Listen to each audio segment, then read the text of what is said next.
Hello, hello, hello. Hi, hi, hi. Hope you're well. Hope you're gravy. Hope you're gravy. You're gravy. Hope you're doing good. Hope you're doing amazing.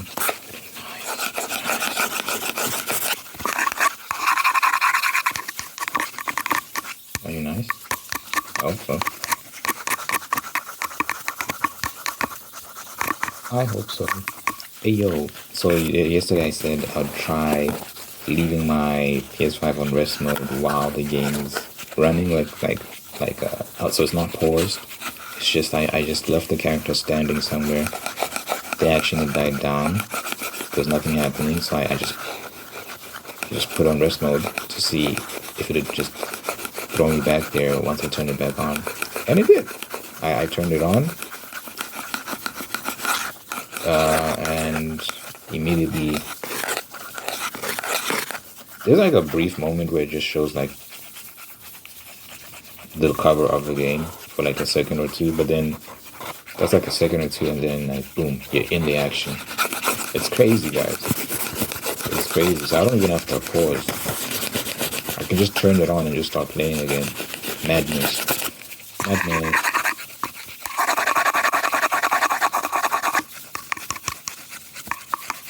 That's fun.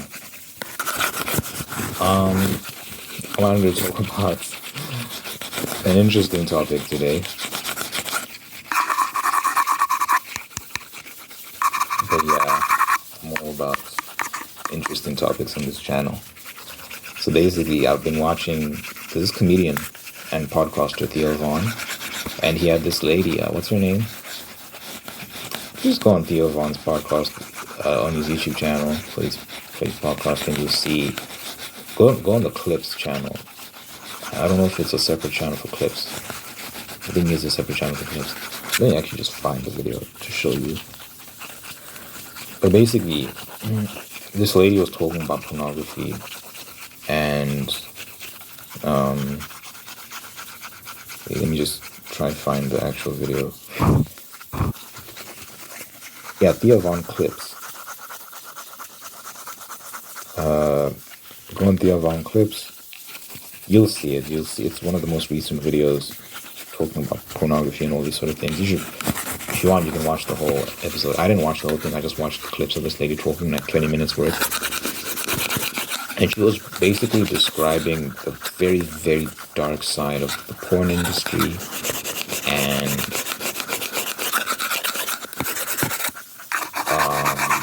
sites like Pornhub and all these other sites, X videos and all of them, all these free, quote unquote, free websites. They're basically owned by one group, by one company. I forgot the name of the company, but they all run very dodgily, and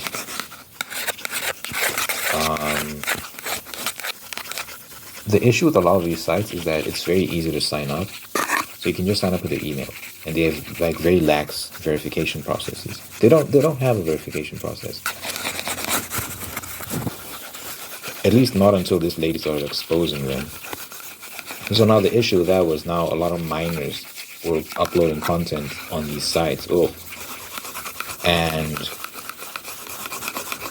in many cases, you'd have sex traffickers who'd kidnapped young girls and boys, filming themselves, doing non-consensual things with these minors and uploading it onto the site. This is a graphic topic. I'm sorry, it's going to be upsetting to a lot of people. My bad.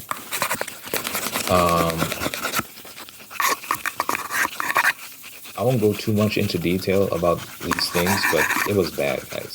If you really want to know the details, you can go watch those videos. But it's dark. It's dark. Way darker than I'm describing. But it got me thinking, I'll be honest, as someone who's abstinent, and also I pretty much do everything I do at home, when temptation knocks, I've been known to answer the door many a time. So the question becomes, how do you manage these urges?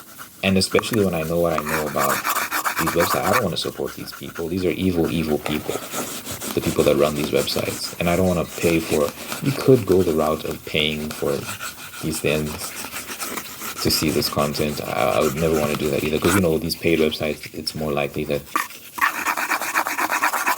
there's a verification process and that they're not enlisting minors on their websites, because that would be a legal nightmare and people are going to go to jail. Well, at least you'd think, but apparently not in the case of Pornhub. But the issue is also the group that owns Pornhub, the company that owns Pornhub, also owns a lot of these other sites like, Brazzers. It's a pretty popular porn site.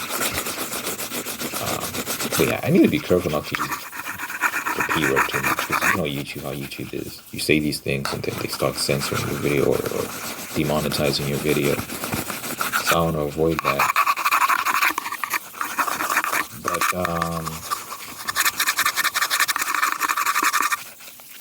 that group owns a lot of these sites, and I don't know which ones. I'm sure there's some sites you can go to that aren't owned by this. You'd have to do your research. I don't think you should be doing any of that anyway, but regardless, it got me thinking, because I've gone onto these sites, Pornhub, for example, and X videos, and I've seen a lot of them.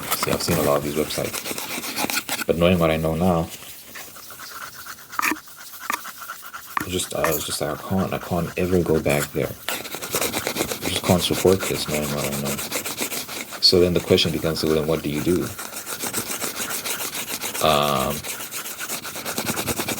I'm trying my best to just not beat my meat at all. Again, it's hard when you're abstinent. I really don't want to go down that road of sleeping around and all these sort of things. And it leaves you in a weird place, because as a young male full of testosterone, yeah, you get sexual urges, of course. The question is, what do you do with them? How do you manage that without violating your conscience? So what I've started doing, listen, I'm being transparent, okay? Like, I'm not trying to promote anything. I'm just being honest about what I'm going through. So I just use my imagination now. At least that's what I'm trying to do going forward. I really don't want to find myself on those websites ever again. I feel very filthy if I go back, because it's like knowing the very evil things they've facilitated. It just doesn't feel right to go and support them by being on their websites. So it's like, okay, I'm gonna have to go solo on this one. Use my brain. Just imagine scenarios.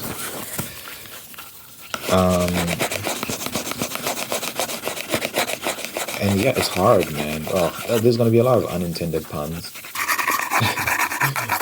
There's gonna be a lot of unintended puns when I'm talking about this topic. But yeah, it's difficult just to rely on your imagination, especially when you're used to so much of this imagery via these websites and things, the very graphic things you see on there. It's then hard to shift from that to like these mental images you conjure up on your own. So it takes a long time to reach that climax.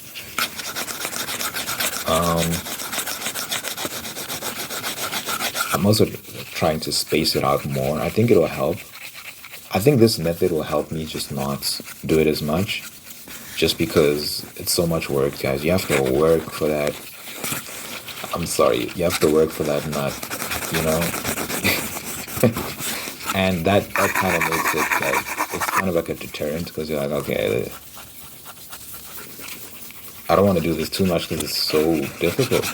I mean, I can conceive how you like once your brain adjusts to not having those visual aids, it can get easier and easier for you to reach that point again. But I don't want to get to that point either. I just want to relax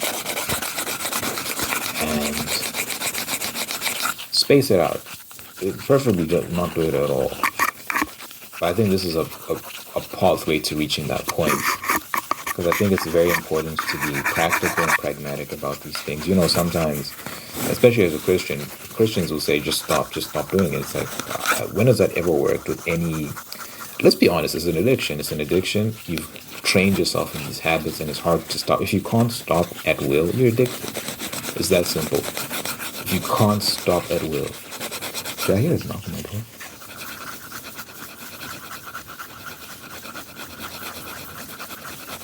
I don't think so. Anyway, if you can't stop at will, you're addicted. Simple and plain. So you can't just tell someone just stop. That's not how it works. You have to wean yourself off. You have to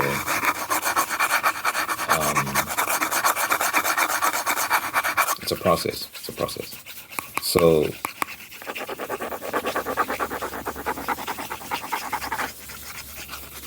what I find is that the messaging, especially in like religious spaces or whatnot, someone is knocking. Sorry for that interruption. What was I even saying?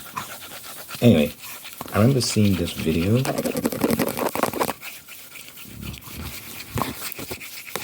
It actually yesterday popped up in my recommendations because I'll search things like how to stop watching porn. I've stopped watching videos like that just because the advice on there tends to be very much in the vein of like, you need to stop doing this, it's evil and yada yada yada and all this sort of stuff. And it's not very it's not very helpful because I think the idea is that you scare people into stopping. And that doesn't work. I saw this video of this one girl because she also seems to have been struggling with this issue, and she's also Christian, and she was saying, if you struggle with masturbation, it's because you're married to a demon. I'm like, what? And look, I think Christians tend to over spiritualize things. I believe in the spiritual realm. I don't necessarily scoff at some of these things. But I think the tactic is often like, let's scare them into stopping or something like that, which is like, nah. I am skeptical of some of these channels because you look at the videos and it's a lot of very heavy, scary topics, and I do think part of that is it gets views. But I do become very skeptical of people like that because I think it may be ulterior motives. I'm not sure. Hard to say. But I think most people kind of feel it, like we talk about post-nut clarity and all these sort of things. Most people feel guilty after like watching porn. I remember having a conversation with this girl, and we were just talking about pornography, and she was saying to me like, she always feels kind of gross afterwards. Like it never feels nice when you're done. You're always like, oh, not again. That post-nut clarity hits, man. I think most people are aware that this is not the best way to be conducting ourselves. There's just something about this that just feels wrong. So shame isn't the tactic that's going to work. Shaming people isn't going to work.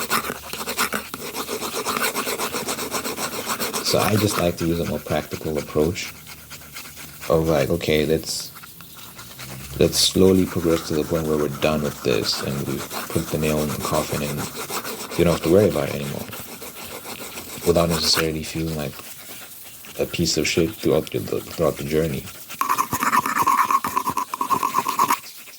So it's hard, man. It's difficult. I think it doesn't help that we exist in a culture that normalizes a lot of these things. We're inundated as Gen Z and the generation coming after us, Gen Alpha. We're kind of inundated. I mean, everyone is, but particularly we grew up in this with all this sexual imagery, with social media and television. You look at music. You look at every aspect of media. It's just sexual imagery everywhere, and it's not great for a mind that's young and forming. So we kind of grew up seeing a lot of these things, and it shaped us in many ways. Unfortunately, I remember being in high school, and it was normal to talk about. I'm into a boys' school, so it's a different type of environment, and it was just normal for us to talk about our favorite porn stars.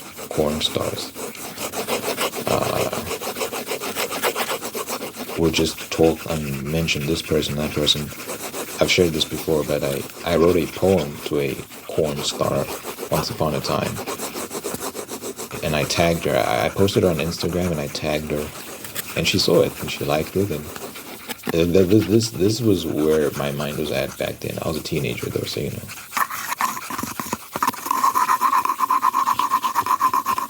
it's like it was just normal and it was glorified in many ways.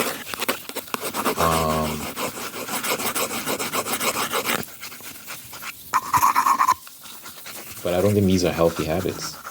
I've talked about my desire to be married one day. I don't want to get married. I'm still looking at these things. So my goal is like by the time I'm married, hopefully long before then, but definitely by the time I'm married, I shouldn't be looking at these things at all. So that's my objective. Hopefully I'm with a woman who's understanding, and obviously, look, I don't want to be watching these things at all, and that's my plan, that's my goal. And I intend on achieving that goal of just being off of this completely by the time I'm married. But I do want to be with a woman that is understanding of the context and the culture we're in, and how difficult it can be, because I do think some girls tend to be like very like ew, gross, like no ways, and there's that shame element as well, where then I feel like it becomes harder for men to kind of break these habits. Again, I have no intention of getting into a marriage while I'm still doing this. I don't think I'd feel comfortable proposing if I feel like if I know I'm still dealing with this whole thing. So I'd have to sort that out first. But I do think I can get it under control by then. I'm praying for that as well. But yeah, like I said, it would be nice to be with someone who's understanding of this. So before we're married, I can hopefully before I even meet a girl, I've dealt with this. But if I am still dealing with this while I'm in a relationship, so we're not married yet, but we are in a relationship, I'd like to bring this up to her and be like, yo, this is what's going on, and I hope you can help me without being judgmental, but you can actually figure out a way for me to get past this. Help figure out that. It's ultimately up to me, but it would be nice to have that support, that prayer, all that sort of stuff. I was 12 years old when I think I was 12. I discovered my dad's porn stash. He had these DVDs, and I started watching them, and ever since then, being that young, being exposed to that sort of stuff, it does something to you for sure. I don't think it's healthy to be that young and see stuff like that. But it's been tough ever since then to just stop. I've had periods of time in my life where I'm so busy, and I'm blessed to be busy, that there's just no time to indulge in these things. But right now I'm in a phase of my life where I'm at home a lot, and it's just hard to resist the urge. So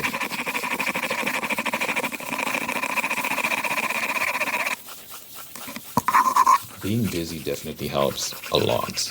Just being out and about helps a lot. Yeah, because, you don't have time. And I've seen that to be the case quite a bit. But even if I'm at home, I want to be able to just say no.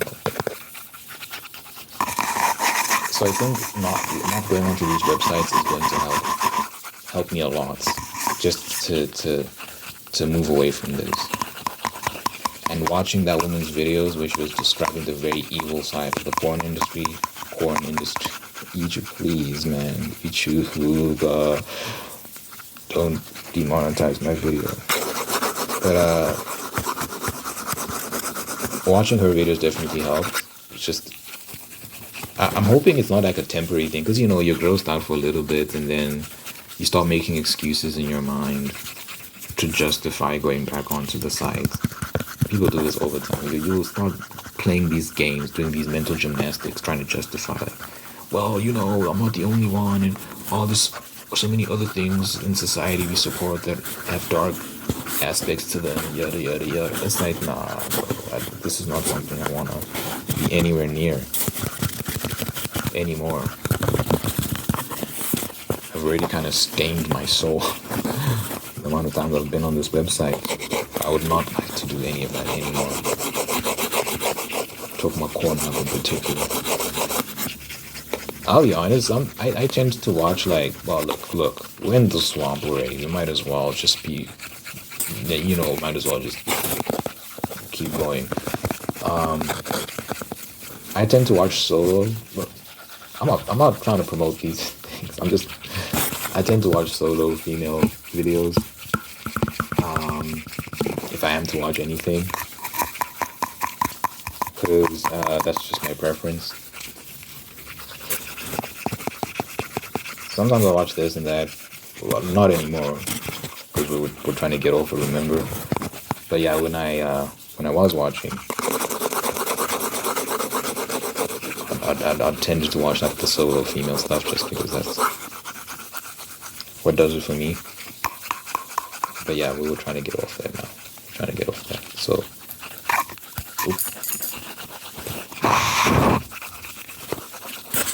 I've noticed. I guess it's not as popular for girls to talk about these things, but a lot of girls deal with this issue quite a bit as well. Like a lot of women. It's seen as a guy issue, but a lot of girls struggle with this. I think it makes sense because Gen Z is known as the sexless generation. We're very awkward and repressed, and it's just becoming more and more common to find people in their 20s who have not been in a relationship before. I'm included in that bracket. And a lot of people in their 20s have never had sex before. I'm included in that bracket as well. I'm practicing abstinence. But regardless of the circumstances of why you haven't had sex yet, I think people have noticed that Gen Z definitely, you're seeing those numbers go up amongst girls and guys. And it makes sense that girls would also be struggling with this issue of pornography as well. So you're not alone, ladies. I don't know a girl. My mom knows a girl who came to her for prayer because she was dealing with this whole porn thing. So I think it's a very widespread thing amongst the ladies as well. And I think we need to be open about it. I think we need to have adult conversations about these things without the shame and the embarrassment, because when we kind of, I think everything that these things fester in the darkness. I think light is the best disinfectant.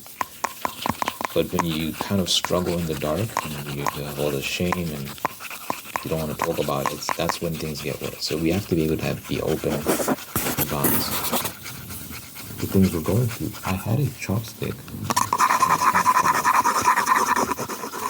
I don't know where it is. It's very annoying. Let me just get another one.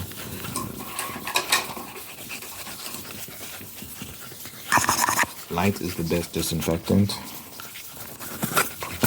and we have to be able to talk about these things to find solutions together. But yeah,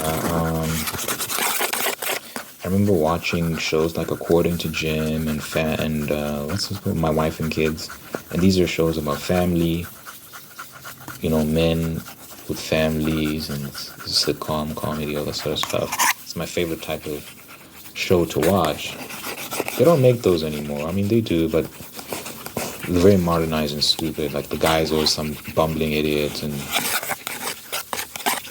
they don't depict traditional families. They always predict like these more modern families, these modern dynamics. I'm not a fan of all that. I prefer the more traditional relationship models and that shows to watch. Regardless, even in those settings, though, I've noticed, so with My Wife and Kids, for example, which aired in the early 2000s, like 2001, I feel like it was the first season.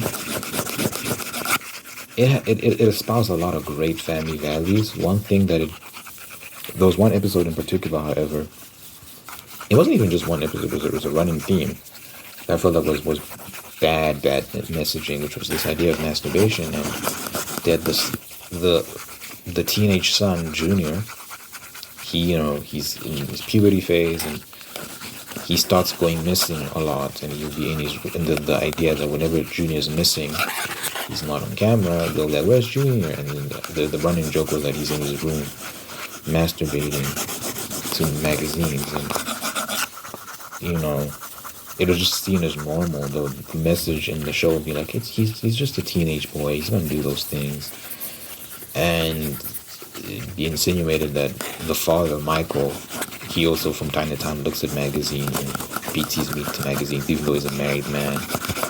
And in the other sitcom, According to Jim, there's this running joke that Jim has his stash of porn magazines, forgive me, YouTube, and he would look at those and probably beat his meat to those as well. So we're being shown imagery of married men watching porn or looking at porn and beating their meat to it and encouraging their children to do the same. Crazy. So the culture just normalized. That's why I say, bro, our generation didn't stand a chance, man. All this stuff was just shown to us and promoted as completely normal. I remember like in primary school, we had a sex ed teacher come to us, and she would tell us that you should do this, it's completely fine, yada yada yada.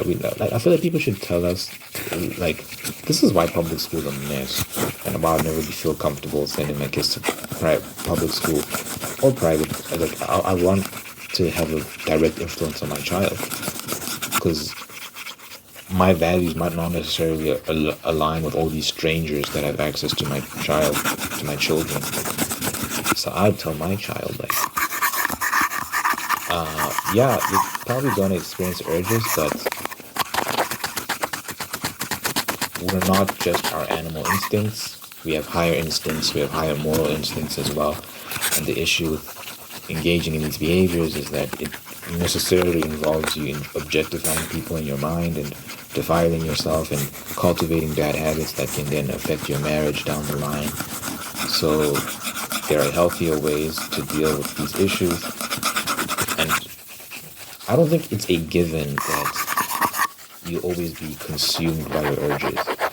I think we train ourselves in these behaviors, and then we feed a hungry monster that gets bigger and bigger and starts demanding more from us. I think if you handle it appropriately from an early age, you'll find that it's easier to deal with as you get older, these urges, and you don't find yourself doing these things as much.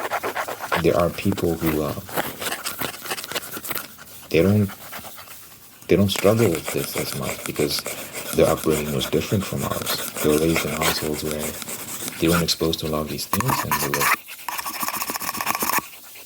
imbued with good messaging on these things, on these topics, and Therefore, they can handle this a lot better than most people can. So that's kind of my perspective on this. It's just that when I have kids, I'm definitely going to instruct them differently on this topic. I want them to feel comfortable enough with me to say when they're experiencing urges and whatnot, but my prescriptions will be different than the more common ones. It's just, yeah, just beat your meat. It's okay. Just go watch some porn and beat your meat. Because that I've been down that route. I don't want my children to experience that. It's very bad. It's not a nice road to go down. So I never wish that for them. So yeah, I definitely have different messaging for them on that topic. But yeah, man, I'm sure there'll be some people with some off-color comments to make, trying to make fun of me. But I think it's important to be vulnerable because it can help, man. It can help people who are going through the same things. And I know a lot of y'all are going through the same things. It's very widespread, these issues, but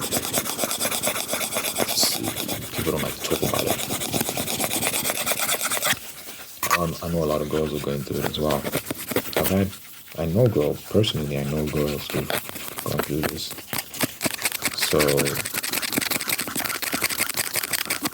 there ain't no need to be ashamed. We're in this together. You know what you think in the comments? You know that pray at the end of my video. So, dear Father God, I thank you for this individual watching this or not. Thank you for making them whole, unique, and guiding my path towards peace, prosperity, and purpose. Thank you for blessing this person with wonderful people in their life who love them, take care of them, and bring the absolute best out of them. And thank you for maintaining the ones that are there to do the same thing. Thank you for blessing this person with love and marriage and sustaining that love and marriage and making them very, very, very happy. Thank you for blessing this person with spirit of gratitude so they can give thanks for all the wonderful things in life and give thanks so they can find peace, contentment, and attract even more blessings. Let your presence be felt on this person's life, so Lord your God, that you realize your love and yours will be there for them. Good health, long life, and happiness. So for this person, I know they care about it. Amen. I pray in Jesus' name. Amen, amen, and amen.